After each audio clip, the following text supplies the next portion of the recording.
जय हिंद दोस्तों।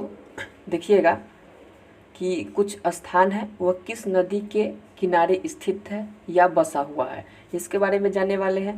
तो पटना भागलपुर किस नदी के किनारे है। तो आप अगर पटना में रहते हैं या नहीं भी रहते हैं, अगर पढ़े होंगे तो जानते होंगे कि पटना और भागलपुर किस नदी के किनारे है। तो गंगा नदी के किनारे है। कहाँ है? गंगा नदी के किनारे। पटना और भागलपुर गंगा नदी के किनारे।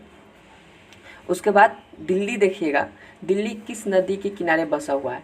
तो दिल्ली यमुना नदी के किनारे है। दिल्ली किस नदी के किनारे है? यमुना नदी। अब देखिएगा जमशेदपुर किस नदी के किनारे बसा हुआ है। जमशेदपुर किस नदी के किनारे बसा हुआ है। तो आपका जमशेदपुर हो जाएगा स्वर्ण रेखा नदी। क्या हो जाएगा? स्वर्ण रेखा नदी। स्वर्ण रेखा नदी, स्वर्ण रेखा नदी। जमशेदपुर किस नदी किनारे हो गया? स्वर्ण रेखा नदी किनारे हो गया। 4 नंबर में है डिब्रूगढ़ किस नदी के किनारे बसा है। डिब्रूगढ़ किस नदी के किनारे बसा है। तो डिब्रूगढ़ ब्रह्मपुत्र नदी के किनारे है। क्या है? ब्रह्मपुत्र नदी। ब्रह्मपुत्र नदी के किनारे ये बसा हुआ है।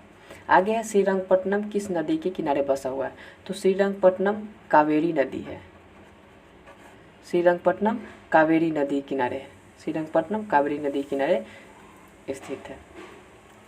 अब अगर बात कीजिएगा लखनऊ किस नदी के किनारे है। तो लखनऊ गोमती नदी के किनारे स्थित है। गोमती, गोमती नदी के किनारे लखनऊ है। लखनऊ किस नदी किनारे है? गोमती नदी किनारे है। लखनऊ गोमती नदी। आगे है कलकत्ता किस नदी किनारे है। कलकत्ता किस नदी किनारे? तो कलकत्ता हुगली नदी किनारे है। कलकत्ता हुगली नदी किनारे है। कलकत्ता हुगली नदी किनारे स्थित है। आगे देखिएगा कोटा, कोटा राजस्थान में है। वह किस नदी किनारे है। तो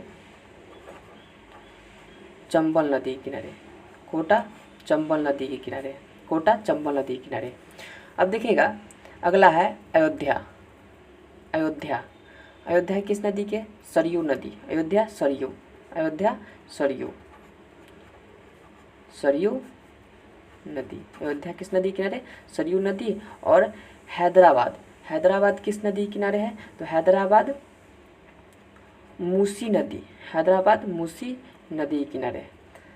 हैदराबाद मूसी नदी के किनारे है। ये आपका कुछ स्थान और उससे सटा हुआ नदी या नदी से सटा हुआ बसा हुआ कुछ जगह के नाम है, ये आप देख लिए।